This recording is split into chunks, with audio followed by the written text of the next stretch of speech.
She deserves respect, not you. My dad barked after I covered $72,000 of Laura's tuition and bills. I snapped, then let her pay for herself. That night, I canceled every single payment and watched their house of lies crumble. My father squinted like he didn't really catch what I'd said. My sister, Sarah, who had been sitting there with her arms crossed like she was judging a game show, shifted uncomfortably, clearly surprised by my reply. My mother. She was already halfway through one of her long, disappointed exhales, the kind she usually gave when I didn't fall in line, but this time, I wasn't following the script. Let me rewind. I'm Jack, age 34, the eldest, the quiet sibling, the one who unclogs the drain in the middle of the night and acts like he doesn't hear the relatives murmuring about how I never quite achieved anything. For years, I stayed quiet, worked long hours, handled my expenses, and theirs whenever they fell short, which was often. I quietly covered Sarah's rent, grocery bills, and college fees. No praise expected, just quietly reducing stress for the family's shining star. But here's the thing. When you always help, people begin to treat it like it's your duty. It didn't happen all at once. It started small. My dad would say, "Sarah's got real drive." Or my mom would comment, "You're lucky, Jack. You don't need much." And Sarah? She absorbed their compliments like they were fuel, tossing me the occasional, "Thanks," like you'd nod at a server who brings you napkins without being asked. But everything changed one Sunday in March. Sarah had just wrapped up another rant about how exhausting it was to be a student. Never mind, she hadn't worked in years. Never mind. I had secretly sent $2,500 to her school bill just days earlier. Then my dad turned toward me, eyes cold, and said, "You owe your sister an apology. She's earned respect, not you." Like that? As if everything I had done meant zero, as if only Sarah deserved appreciation. I smiled and said, "All right, then she can pay her own school fees." Double asterisk. The quiet after that. Perfect. What no one realized was that his remark, so casual and cruel, was the final push I needed. Not to scream, not to argue, but to walk away calmly and with purpose. So I did. No slam doors, no yelling. I got up, carried my dish to the sink like always, and left my parents' house, fully aware it might be a long time before I returned. Outside, the air felt clearer, easier to breathe, like I'd been carrying pressure in my chest for years, and someone had finally let it out. That evening, I sat down at my kitchen table and opened my laptop. I signed into Sarah's college portal. Yes, it was in my name, and unchecked the box for recurring payments. One click, done. Next, I opened the accounts for the gas and electricity bills at my parents' place, the ones I'd been quietly paying each winter because they couldn't keep up with the heating costs. I switched the mailing info to their name and removed my credit card details. I was exact, focused. By the time I shut my laptop, I had ended every single money connection I had to them. The next morning, I ignored the family group message. Sarah had posted a funny Monday meme with a coffee emoji. I guess my message hadn't sunk in yet, but that didn't last. 2 days later, my dad rang. First time in ages. He used his stern voice, the one that used to make me stand straight when I was a kid. "Jack, I just got a notice from the college. Sarah's tuition is overdue. What's going on?" I paused, letting the silence sit. "I told you," I said. "She can deal with it herself." "You're being childish," he snapped. "No," I replied. "I'm being fair." He hung up. That night, Sarah called. She didn't yell, she cried. Said she didn't get why I was doing this, that school was already stressful, that life was too expensive. I could have said so much about the brand new iPhone she just bought, the late nights out, the food delivery charges I used to cover without her knowing. Instead, I just said, "Yeah, I know it's tough. You'll figure it out." Then I ended the call, too.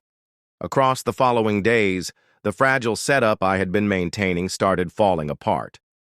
The gas at my parents' house was disconnected for 2 whole days since the automatic billing didn't process.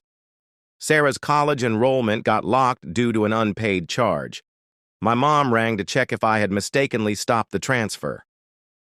Mistakenly? I chose not to reply. I picked up extra hours at work, not out of pressure, but because I finally felt like it. With no one draining my bank account anymore, I watched my savings increase for the first time in forever. I finally planned a small break for myself, just a weekend in a cabin up north. No Wi-Fi, just nature and quiet. It was like remembering how to breathe again. While I explored what actual freedom felt like, my relatives were just beginning to realize what my quiet presence had been funding. By the time the week ended, their silence wasn't peaceful anymore. It was sharp, like the sky right before heavy rain. I could sense them brewing, thinking, designing some new way to guilt-trip me back into the role they preferred.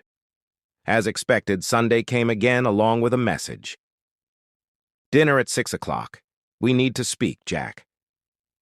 Not a polite request, a command. The tone I'd grown up obeying without question. This time I didn't answer.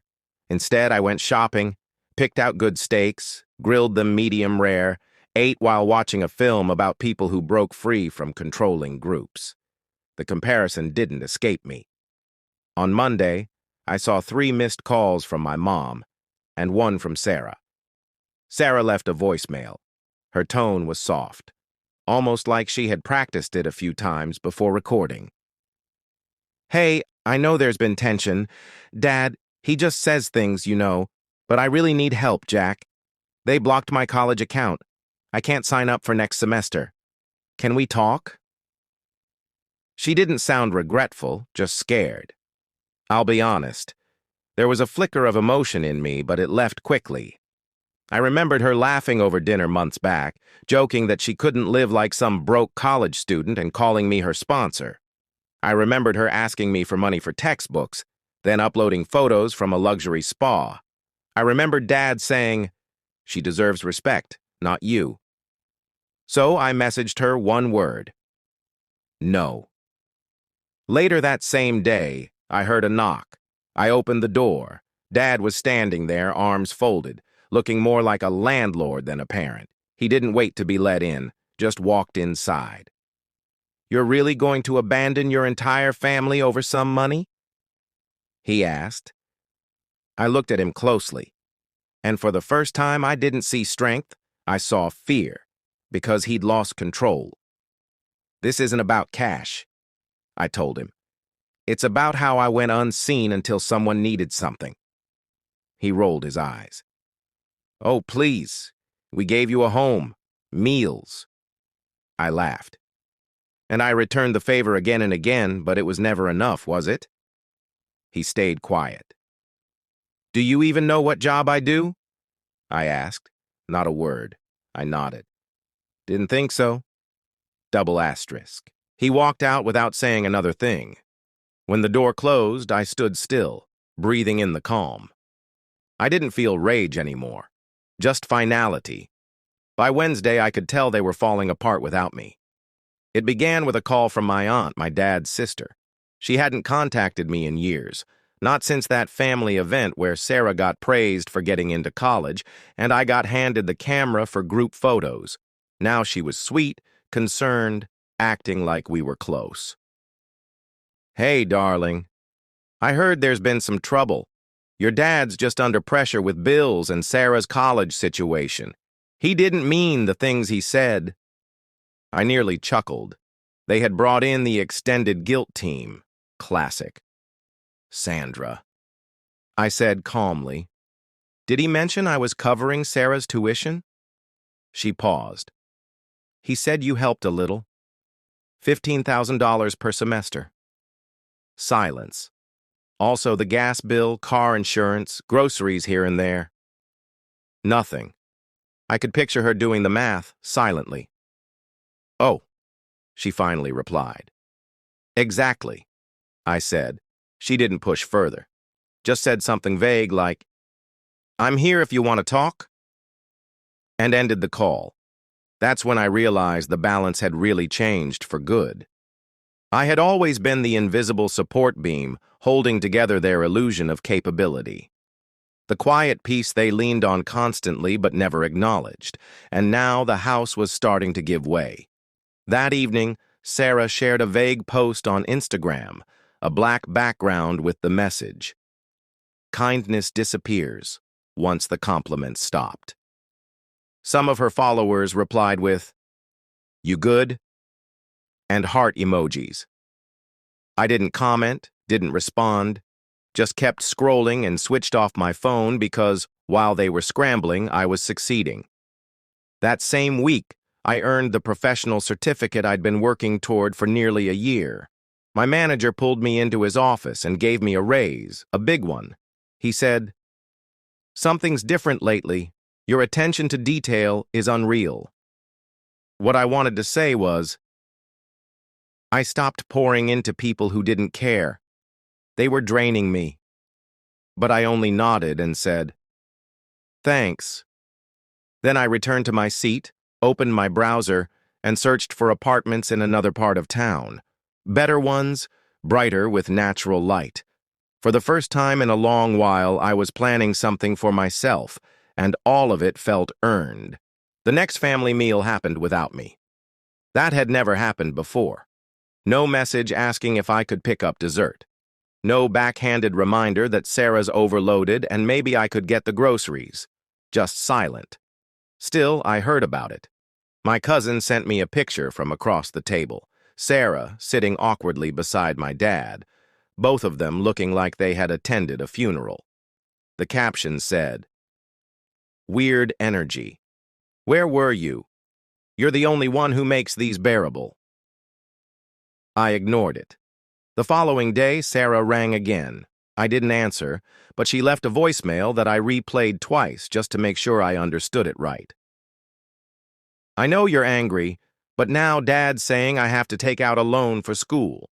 A real loan with interest. He said it's not his issue anymore. I don't know what to do." And there it was, the collapse.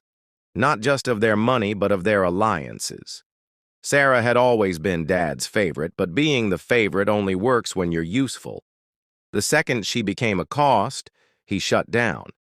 That's when something clicked. I was never the failure. I was the resource, the one they kept piling responsibilities on, treating me like an ATM with legs. I'd been invisible when things were going well, but the second they faltered, I became the villain in their story. So number I wouldn't come back.